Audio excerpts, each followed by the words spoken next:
मित्रांनो, आज बनवलेली ही डिश अगदी साधी सोपी आहे, पण खाण्यासाठी अप्रतिम आहे. तर चला व्हिडिओ कुठेही स्किप न करता बघा मी हे नक्की काय केलेलं आहे.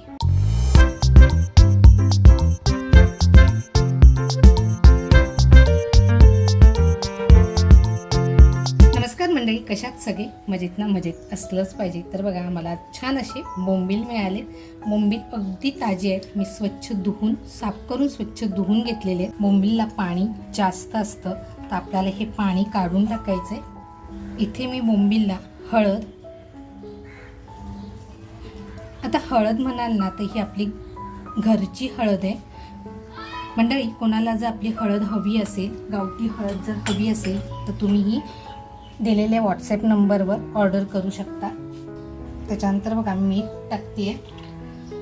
1 चमचा आपला शलाका ऑल इन वन आपला घरगुती मसाला टाकते. अगदी थोडंसं कोकमाचा रस छान असं मिक्स करून घेते अगोदर.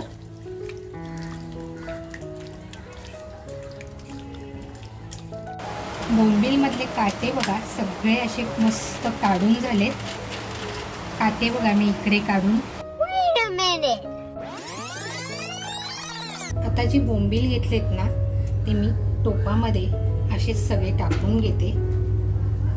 आता इथे मी तेलाचाही वापर करत नाहीये किंवा पाण्याचाही वापर करत नाही, कारण बोंबीलला ना स्वतःचं पाणी असतं आणि खूप सारं पाणी असतं. आपण ह्याच्यामध्ये हे बोंबील छान असे शिजून घेणार आहोत. बोंबीलला बघा स्वतःच्या अंगचं पाणी असतं आणि ते पाणी आता असं छान सुटत चाललेलं आहे. झाकण ठेवलंय बघा आणि बोंबीलला सुद्धा आपल्या बघा आता छान असं पाणी सुटलेलं आहे.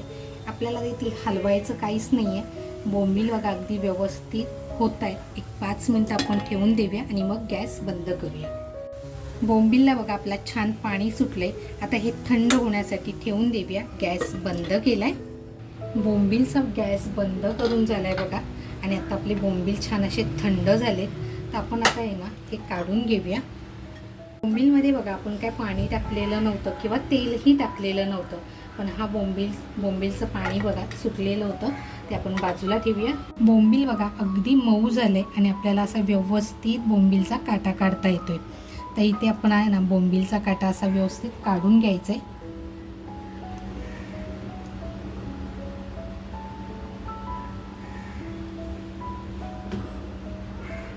इथे आहे ना वेस्टेज काहीच जात नाही आहे. सगळं मांस आपल्याला बोंबीलचं व्यवस्थित मिळणार आहे. बोंबीलमधले काटे बघा असे सगळे काढून झालेत. काटे मी असे एक बाजूला काढून ठेवलेत बघा. याच्यामध्ये अजिबात वेस्ट गेलेलं नाही आहे. अगदी व्यवस्थित आपले काटे बाजूला झालेत.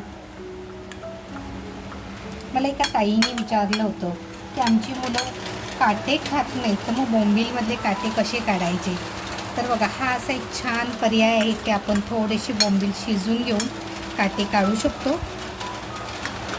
आपलं साहित्य बघा तयार आहे. इकडे काटा काढून घेतलेले आणि शिजून घेतलेले बोंबील आहेत. त्याच्यानंतर इकडे चवीनुसार मीठ घेतलं आहे. आपण बोंबील शिजवताना मीठ घेतलं होतं. त्याच्यानंतर शलाका ऑल इन वन आपला घरगुती मसाला आहे 1 चमचा घेतला आहे. थोडीशी हळद घेतली आहे. हळदीचा कलर पण तुम्हाला कळत असेल की ही हळद गावठी आहे. त्याच्यानंतर 2 हिरव्या मिरच्या घेतल्यात. आल्याचा छोटासा तुकडा घेतला आहे. कोथिंबीर घेतली. 1 कांदा घेतला आहे. लसूण घेतले म्हणजे 5 पाकळ्या लसूणच्या घेतल्यात. इकडे तांदळाचं पीठ घेतलं आहे आणि चण्याचं म्हणजे डाळीचं पीठ घेतलं आहे. तांदळाचं पीठ आपल्याला जितकं लागणार आहे तितकंच आपण वापरणार आहोत. तर अगोदर आपण कांदा, मिरची, अद्रक हे सगळं चिरून घेऊया. कांदा आहे ना आपल्याला अगदी बारीक कापून घ्यायचं आहे बघा.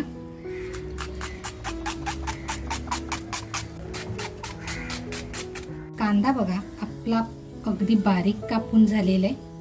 मिरची सुद्धा आहे ना आपण, मुलांना जर आवडत नसेल तर तुम्ही स्किप केलीत तरी चालेल, पण अगदी मिरची सुद्धा आपण बारीक कापून घेणार आहोत. मिरची आहे ना अशी खाताना दाताखाली आली पाहिजे, म्हणजे ना खाल्ल्यासारखी वाटते. पण बघा मिरची मी तिखटवाली घेतलेली नाही आहे, साधी मिरची आहे, कमी तिखटवाली. कोथिंबीर सुद्धा आपण बघा मस्त अशी बारीक कापून घेऊया.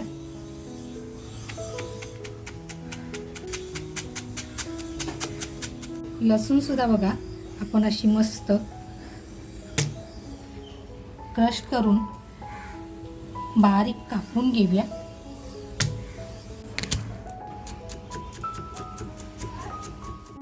आल्याचा तुकडा घेतलाय बघा, तो सुद्धा अगदी बारीक कापून घ्यायचा आहे आपल्याला. आता हे आपण आलं, कोथिंबीर, मिरची हे आपण ठेचून सुद्धा किंवा मिक्सरमधून सुद्धा बारीक करून घेतलं असतं, पण खरं म्हणाल ना त्याची चव आहे ना असं जर केलं तर अप्रतिम येते.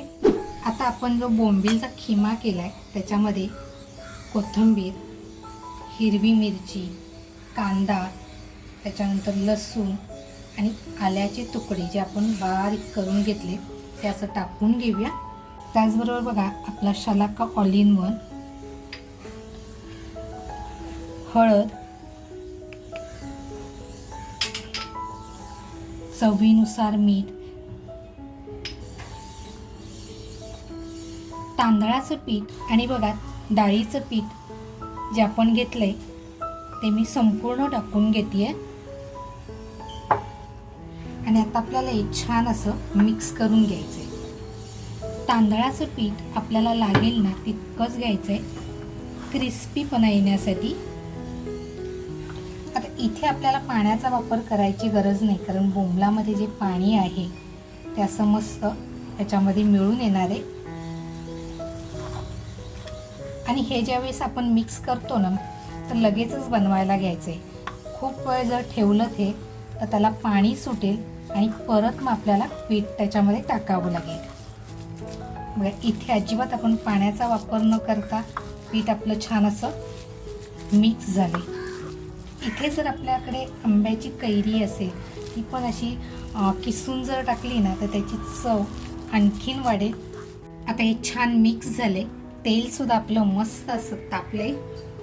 बाहेर असा मस्त पाऊस पडतोय आणि गरमागरम बोंबीलची भजी.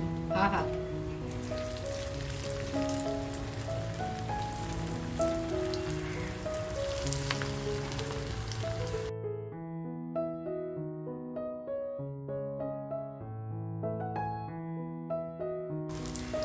आपल्याला बघा अगदी कुडकुडीत फ्राय करून घ्यायची आहे.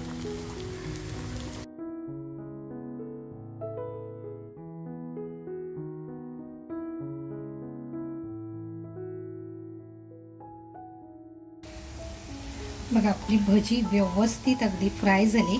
काढून घेऊया. ह्याला बघा भजी बोलता येणार नाही, आपण हे मस्त असे पकोडे तळून घेतले.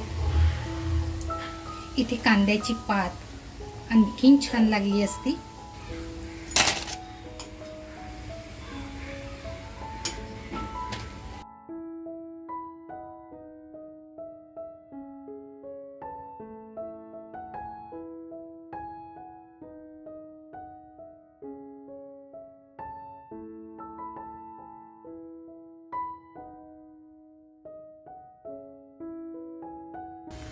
मंडळी, खाणारे खवय्ये असतील ना तर खरं बनवण्यामध्ये खूप आनंद असतो.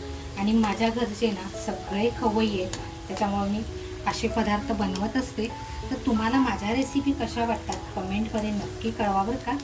आणि चॅनलवर जर कोण नवीन असाल आणि अजूनपर्यंत जर सबस्क्राईब केलेलं नसेल तर नक्की सबस्क्राईब करा. तुम्हाला जर काही सजेशन मला द्यायचे असतील, म्हणजे तुम्हाला पुढचा व्हिडिओ कोणता बघायचा आहे किंवा तुम्हाला रेसिपी कशी वाटते, तर त्याच्यामध्ये अजून काय बदल झाला पाहिजे तर नक्की आवर्जून सांगा. तर बघा असेच आपण आहे ना सगळे पकोडे तयार करून घेऊया.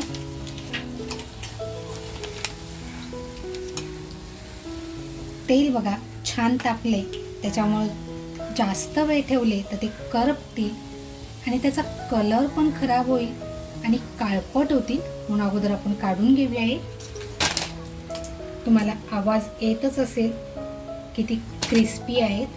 आता आहे ना मी बाकीचे करून घेते. आपले पकोडे बघा तयार झाले आणि आवाज तुम्हाला येत असेल किती क्रिस्पी पण झालेत आणि आतून सुद्धा तुम्ही बघू शकता. तर बघा हे आपले बोंबीलचे पकोडे तयार आहेत. ह्याच्यासाठी साहित्य घेतलं आहे मी. कांद्याची पात घेतली आहे, त्याच्यानंतर चेरी टॅमॅटो घेतले, कांदा कापून घेतलाय आणि तो असा व्यवस्थित मोकळा करून घेतलाय. त्याच्यानंतर शिमला मिरचीच्या ऐवजी साध्या मिरचीचा वापर करते. इकडे लसूण अगदी उभी कापून घेतली आहे, आल्याचा तुकडा घेतलाय, सोया सॉस, शेजवान चटणी घेतली आहे. आपण पकोडे तळून घेतले, त्याच तेलाचा वापर करते. तेल अगदी व्यवस्थित आपल्याला फिरवून घ्यायचे. तेल बघा छान तापल्यानंतर आलं आणि लसूण जे आपण मोठी कापून घेतली आहे ती टाकून घेऊया.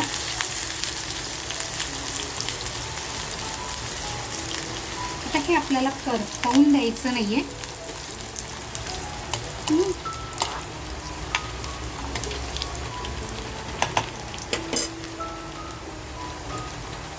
लगेचच बघा कांदा टाकून घेते.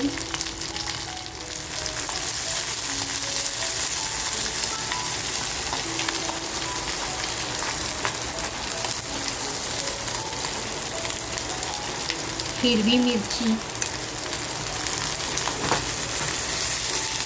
मिरचीच्या ऐवजी जर तुम्ही शिमला मिरची घेतली, तुमच्याकडे असेल तर नक्की शिमला मिरचीचा वापर करा. आता बघा चेरी टॅमॅटो घेतले, ते टाकून घेते.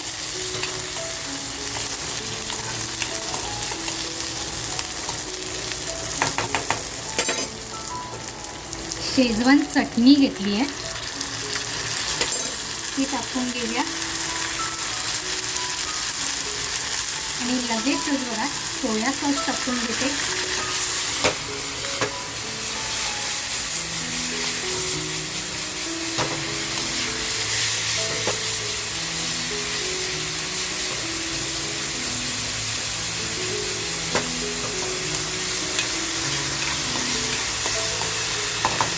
थोडंसं मीठ टाकूया, कारण सोया सॉसमध्ये मीठ असतं.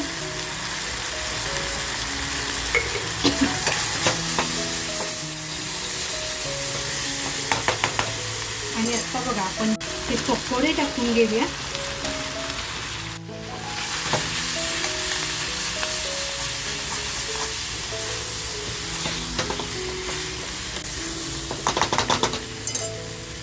त्याच्यानंतर कांद्याची पात,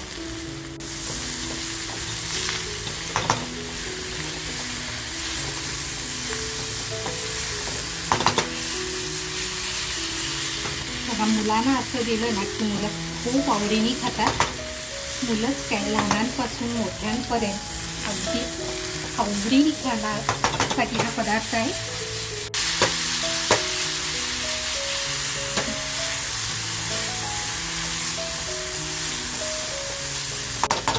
बघा आपलं मंचुरियन, बोंबलाचे मंचुरियन तयार झाले. गॅस बंद करूया.